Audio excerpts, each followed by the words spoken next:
At 18 my stepbrother had me committed. Cure yourself of loving anyone else, he whispered, and I'll bring you home. 8 years later, I was his perfect monster, his devoted wife. Then his long-lost sister appeared at our door, and he sent me a single text, don't touch her. So I smiled, slid a knife between her ribs, and replied, forgot. Darling, I'm your only sister. And your only love. At 18, my stepbrother, Damien, had me committed. He wiped my tears away with a gentle thumb, but his voice was glacial. Cure this sick habit of loving anyone else, he murmured, his breath ghosting over my ear. Admit you only love me, and I'll bring you home. Over the next 3 years, I received 6 packages. First my boyfriend's legs, then his eyes, then his hands. I received them even after I told Damien and had finally fallen in love with him. On my 21st birthday, the final package arrived. It was the head, and I smiled. A genuine, heartfelt smile. I walked out of that institution and married Damien on Blackwood. We had each other's names tatted over our hearts. For the next 8 years, I mandated that our company's 30,000 strong workforce be exclusively male. We own no female pets. Not so much as a goldfish. Damien was delighted, until a young woman showed up at our door, claiming to be his long-lost sister. You're just the placeholder, she sneered, her eyes raking over me. How long are you going to cling to my brother now that I'm back? A moment later my phone buzzed. A text from Damien. 3 words. Don't touch her. I laughed. I slid a knife into the girl's chest and texted him back. You seem to forget, darling. I'm your only sister. And your only love. Outside the operating room, Damien slammed me against the wall, his eyes a raw, bloody red. She was no threat to you. Why did you have to hurt her?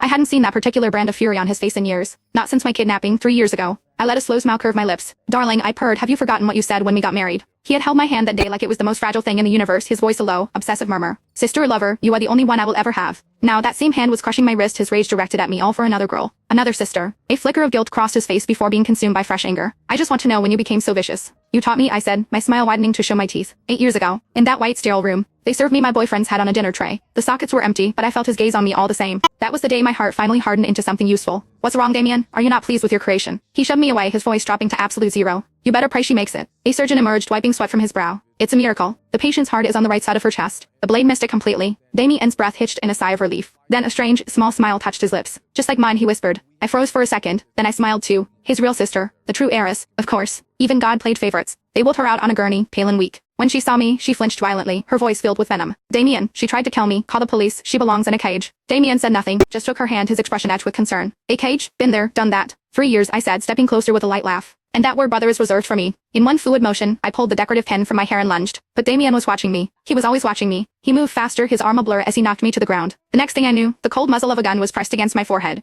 I gave you one chance, he seethed, his face a mask of fury. Don't test me again. I was still processing the shock when the world went black. I woke up in our mansion. A prisoner. But no one dared lay a hand on me. Damien was a monster, but he was my monster. He never allowed anyone else to touch me. It worked to my advantage. I found a shovel in the garden shed, dug a deep hole, and stood in it. I took a selfie and sent it to him. You have 10 minutes to get here, or I'll have them bury me alive. I watched the second hand on my watch. 9.5 minutes. A supercar smashed through the estate gates. Damien leapt from the driver's seat, his forehead bleeding, and sprinted onto the lawn. His staff was frozen in terror. But the hole was empty. In its place was a freshly covered mound of earth. Damien's body went rigid. Where is she? He roared.